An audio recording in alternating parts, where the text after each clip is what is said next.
السلام علیکم مینوالو څنګه یې؟ امید ساتم چې ښه به یې.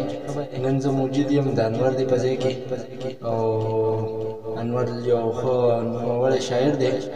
نو نن زه د هغو ځای ته راغلی یم او یو څو غزلې به ترېنه اورو. نو راځئ تاسو زموږ سره د انور صاحب نه چغرزو د ده نه غزلې واورو. فیض الله نادان صاحب یو جهان منلی کوم چې زمونږ صنف ته رالي او زمونږ دغه مات ګوډ غزلې خوښې کړي او زمونږ اواز هم خوښ کړو. ستاسو یو جهان مننه کوم او ډېر زیاته شکریه مو ادا کوم. د درویش روحان صاحب یو غزل به درته ډالۍ کړم. وایي په خپله خاوره باندې بل ورته یې ډېر وجړل. فیض الله صاحب په خپله خاوره باندې بل ورته یې ډېر وجړل. یو مسافر راغی او خپل کور ته یې ډېر وجړل.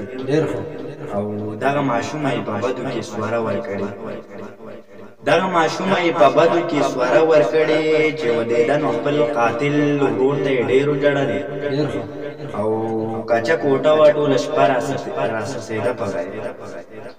کچه کوټه وه ټوله شپه راسسېده په غریب. بهر راووته باران شور ته یې ډېر وجړل. او نن یو یتیم ماشوم ته څوک چېرته په سوال قار شوي.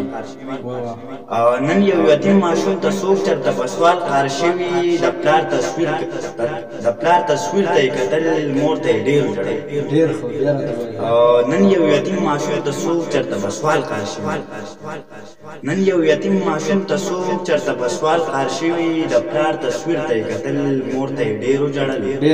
او واړه بچي ورته د لوږې مري درویش روحانه.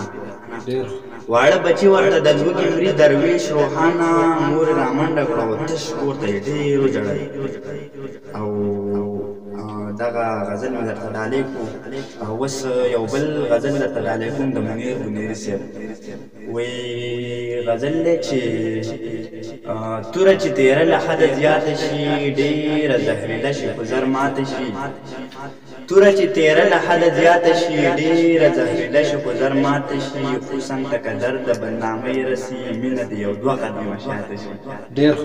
خصوصا ته که درد د بدنامۍ رسي، مینه د یو دوه قدمه شاته شي. او زه چې دا بېستنو اسمان وینمه، ربه نو سودا مې ستا د ذاته شي.